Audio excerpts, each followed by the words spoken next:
Sir, గడిచిన 5 ఏళ్ల కాలంలో ఆంధ్రప్రదేశ్లో వైఎస్ఆర్ కాంగ్రెస్ పార్టీని వ్యతిరేకించే వాళ్ళ నుంచి వచ్చిన విమర్శలు జగన్మోహన్ రెడ్డి ఎన్ని ఎదుర్కొన్నాడో తెలియదు, కానీ ఆయనకంటే ఆల్మోస్ట్ 1-2 ఎక్కువ మీరే ఎదుర్కొన్నారు. కారణం ఏంటో మీకు తెలుసు. సో చాలామంది మిమ్మల్ని ముద్దుగా సకల శాఖల మంత్రిగా అని కూడా విమర్శలో ముద్దుగానో పిలిచేవాళ్ళు. చాలా గౌరవించారు కదా సకల శాఖ మంత్రిగా.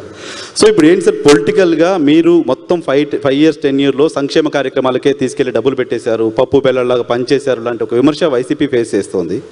కమింగ్ 10 years మళ్ళీ వైసీపీ రూల్లోకి వస్తే ఎలా ఉండబోతోంది? కమింగ్ 10 years ఆంధ్రప్రదేశ్ డెవలప్ కావాలంటే, సంక్షేమంలో కూడా మీరు అనుకున్నాయని ముందుకు తీసుకెళ్లాలంటే ఏం జరగాలి? What is your blue print, what is your action plan YSR Congress party? First of all we should thank this platform way to news. వీళ్లకు సంబంధించి వీళ్ళు పెట్టిన టాపిక్ కూడా 10 years down the line, way forward ఎట్లుంటుంది విజన్ అన్నారు. ఐ థింక్ దీనికి సంబంధించి 40 years తర్వాత ఎట్లుంటుంది, 50 years తర్వాత ఎట్లుంటుంది అంటే మేము పోటీ పడలేకపోవచ్చు దాంట్లో. కానీ 10 years అనే దానికైతే క్వాంటిఫై చేసి మెజరబుల్ దీంట్లో yes YSRCP has a vision and our leader Jaganmohan Reddy గారు హీ హ్యాజ్ ఏ విజన్ అని చెప్పడానికి సాలిడ్ ఫౌండేషన్ అయితే ఈ 5 yearsలో వేశారు. ఈ 1924 మధ్య దాని సూపర్లేటివ్స్ పక్కన దాన్ని పొగుడుకోవడం అన్నీ తీసేస్తే విజన్ అనేది చెప్పడం అనేది నేను చెప్తాను, మీరు నా individuals we have vision individually. అంటే నేనే ముఖ్యమంత్రిని అయితే ఏం చేయొచ్చు అని చాలామంది, నేనే ప్రధాని అయితే ఏం చేయొచ్చు అని చాలామంది అనుకోవచ్చు. బట్ హార్డ్ ఫ్యాక్ట్స్ రియాలిటీస్ పూర్తి చేసి 5 years టైంలో 5 years మాత్రమే మనకు మ్యాండేట్ ఇచ్చారు. ఆలోగా మనం ఏమేమి చూపాలో అవన్నీ పూర్తి చేసి చూపాలని వ్యవస్థలనే నిర్మించి, ఆ వ్యవస్థలు ఇవి ఇలాగే గన సజీవంగా వైబ్రెంట్గా సాగితే 10 years తర్వాత ఎట్లుంటుంది అనేది కూడా కళ్ళ ముందు కనపడడం దాదాపు దగ్గరికి కూడా వచ్చాము నేను అనుకుంటున్నా. ఎలా అని మీరు అడగచ్చు. ఇవి అందరికీ బహుశా ఏ రాష్ట్రంలో కూడా ఇంత అతి తక్కువ కాలంలో ఎక్స్పీరియన్స్ కానివని కొత్త వ్యవస్థలు, మీకు డెలివరీ మెకానిజం సిస్టమ్, అడ్మినిస్ట్రేషన్ కావచ్చు, రియాక్ట్ అయ్యే సిస్టమ్, రెస్పాండ్ అయ్యే సిస్టమ్ గవర్నమెంట్ వైపు నుంచి కావచ్చు, అవసరమైన చోట, అనవసరమైన చోట వేలు పెట్టకుండా డీబీటీ లాంటి మెథడ్స్, కరప్షన్ స్కోప్ లేకుండా డైరెక్ట్ బెనిఫిట్ ట్రాన్స్ఫర్ సిస్టమ్ ద్వారా గవర్నమెంట్ టు బెనిఫిషరీ ఒక్క రూపాయి వృధా కాకుండా చేర్చడం కావచ్చు. అలాగే ఇంతకుముందు మా రాజా చెప్పినట్టు 2 core sectors, education and health, మూడవది ఇంకో కోర్ మనం దేని మీద అయితే డిపెండ్ అయ్యామో ఫార్మ్ సెక్టర్, అగ్రికల్చర్. ఈ మూడింటికి సంబంధించి ఎక్కడెక్కడ హ్యాండ్ హోల్డింగ్ అవసరం అవుతుందో వాళ్ళకు ఇస్తూ, అట్ ది సేమ్ టైం ఫ్యూచర్లో వాళ్ళు ఎంపవర్ అయ్యి సొంతంగా డెసిషన్ తీసుకోగలిగిన దిశగా, లైక్ ఎడ్యుకేషన్లో ఈరోజు మన ఫ్రీ మార్కెట్సే డామినేట్ చేసి నిర్ణయాత్మక పాత్ర వహిస్తున్నప్పుడు, గ్లోబలైజేషన్ అనేది రియాలిటీ అయినప్పుడు, globalisation in all senses 80s 90sతో పోలిస్తే ఈరోజు క్రాస్ కల్చరల్ ఇది చాలా మామూలు అయిపోయాయి బికాజ్ ఆఫ్ కమ్యూనికేషన్. దీంతో అలాగే ఇక్కడ నుంచి మొబిలిటీ విపరీతంగా పెరిగింది. మరి దీనికి తగినట్టు రెక్కలు ఉండాలి కదా, అంత శక్తి ఇచ్చే రెక్కలు కావాలి. ఈ రెక్కలను బిల్డ్ చేయడం ఒకటి బేసిక్. ఇది వచ్చి ఇంగ్లీష్ ఎడ్యుకేషన్. అవునన్నా కాదన్నా నాకు ఛాన్స్ దొరికితే అప్పు చేసైనా నా పిల్లాడిని ఇంగ్లీష్ మీడియం దాంట్లో చేర్చక తప్పదు.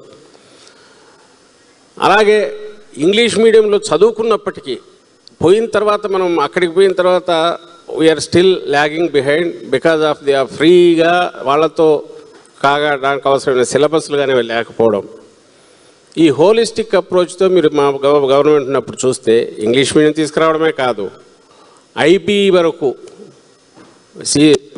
సిబిఎస్ఈ అనుకున్న తర్వాత ఐబీ సిలబస్ కూడా తీసుకురావడం. ఐబీ ఈజ్ నథింగ్ బట్ ఎప్పుడు డిప్లొమాట్స్ కోసం పెట్టుకున్న చిన్న ఇది. బట్ ఇంటర్నేషనల్ దీంట్లో ఈజీగా you can gel with sync with the systems, ఎక్కడైనా మూవ్ కావచ్చు. అవగాహన దీనికి పెంచడానికి అవసరమైంది అనుకున్నది, అది వచ్చే ప్రయత్నం చేశాం. అండ్ ఆ పిల్లలు మీకు చదివించాలని ఉండి మెరిట్ ఉంటే ఎక్కడికైనా వెళ్ళడానికి అవసరమైన ఏర్పాట్లు చేశారు. మధ్యలో డిస్కంటిన్యూ చేస్తే స్కిల్ డెవలప్మెంట్ రెడీ చేశాం. ఇవన్నీ మీకు కళ్ళ ముందు ఉండేటివే, నేనేం చెప్తున్న మాటలు కాదు. ఈ విజన్ నెక్స్ట్ ఇట్లా చేస్తామని అట్లా చేశాము. మీరు కాదనగలరని నేను అనుకోను. మీరు కాదంటే నేను పిక్చర్స్ తీసి చూపగలను. అలాగే హైయర్ ఎడ్యుకేషన్ ఇంక్లూడింగ్ ఇంటర్నేషనల్ బయటికి the best of the universities పోతే అక్కడికి పంపించే, అవసరమైతే ₹1,50,00,000 దాకా ఫీజులు పే చేసి పంపే సిస్టమ్. ఎస్, అది స్టార్ట్ అయ్యింది. దీన్ని అందుకొని ఎంజాయ్ చేస్తూ ఆ ఫ్రూట్స్ ఎంజాయ్ చేస్తూ నెక్స్ట్ పోవాలంటే ఇట్ టేక్స్ 5 years 10 years. మేము మొదలుపెట్టిన యజ్ఞం, జగన్మోహన్ రెడ్డి గారు మొదలుపెట్టిన యజ్ఞం ఏదైతే ఉందో ఈ 2-3 yearsలోనే ఇంగ్లీష్ మీడియంకి అడాప్ట్ కావడం మొదలుపెట్టారు. ఆ తర్వాత నెక్స్ట్ పిల్లలు వాటి ఇది రేట్ పెరిగింది. అడ్మిషన్ రేట్ పెరిగింది గవర్నమెంట్ స్కూల్స్కు డిమాండ్ పెరిగింది. దాని రూపురేఖలు మారిపోయినాయి. ఇవన్నీ మామూలు అందరూ చూసింది, మీరు చూసింది. ఇది ఒక పక్క జరుగుతుంది. సో దట్ ఏమవుతాడు, మన పిల్లలు 10 years తర్వాత గ్రాడ్యుయేట్ అయిన తర్వాత he will easily gel with any international situation. ఎక్కడైనా ఎక్కడికైనా పోగలడు. మొబిలిటీ పెరుగుతుంది. ఇంతకు మించి ఏ గవర్నమెంట్ అయినా చేయడానికి దీనికి మేము ఇదే అమ్మఒడి పేరుతో 15,000 ఎంతో చేతిలో పెట్టి వదిలించుకోవచ్చు.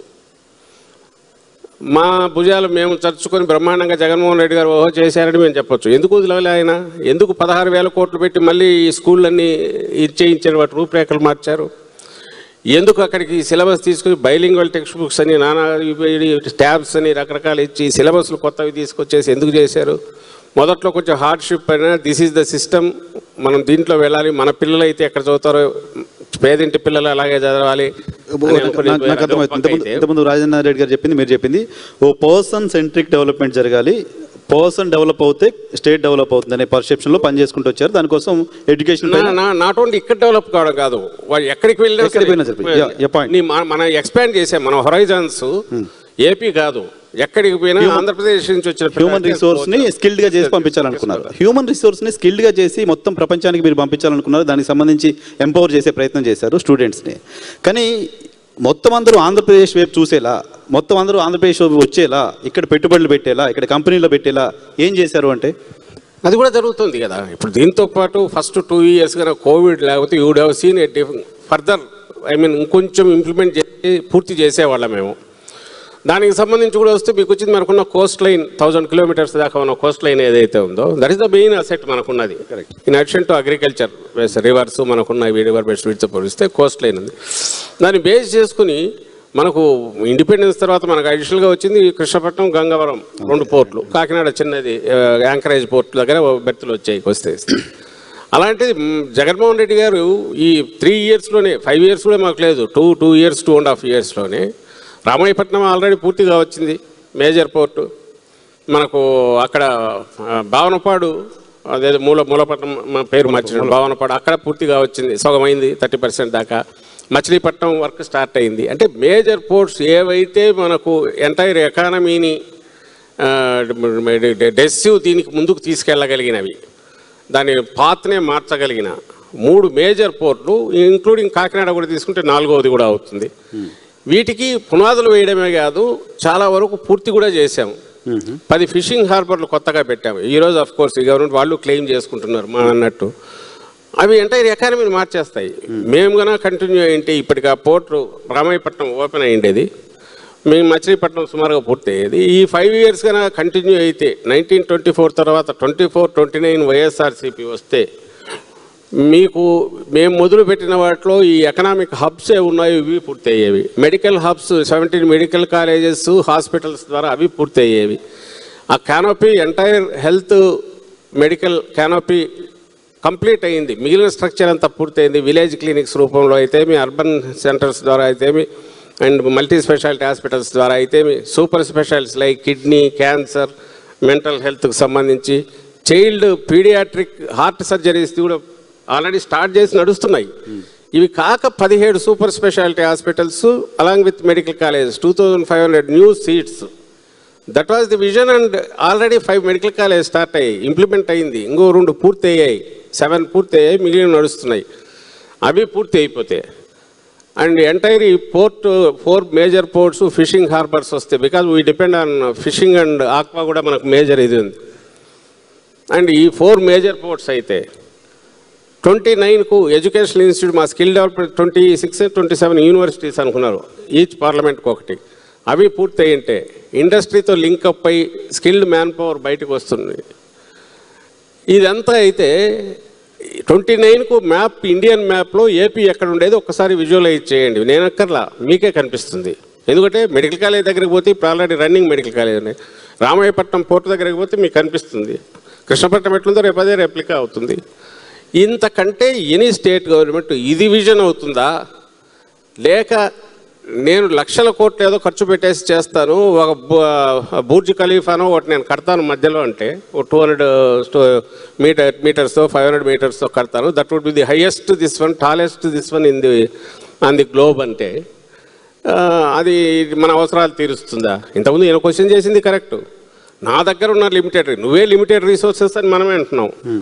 ఈ లిమిటెడ్ రిసోర్సెస్ను ఏ రకంగా జుడిషియస్గా వాడుకోవాలి? సరే, ఇంట్రెస్ట్కు తెస్తున్నాము. ఇంట్రెస్ట్ తెచ్చింది ఎక్కడ పెట్టాలి? అది ప్రొడక్టివ్గా ఉండాలి, లేదా మన పిల్లల ఎడ్యుకేషన్ పూర్తి దగ్గర ఎంప్లాయ్మెంట్ వచ్చేట్టు ఉండాలి, లేదా మనకు ఫ్యూచర్లో హెల్త్ రిస్క్స్ వస్తే కేర్ తీసుకునేట్టు ఉండాలి. ఈ ఈ ఈ ఈ ఎంపవర్మెంట్ దేని ద్వారా వస్తుంది అంటే వాళ్ళకి ఇస్తున్న సేఫ్టీ ద్వారా ఎంపవర్ చేస్తారు.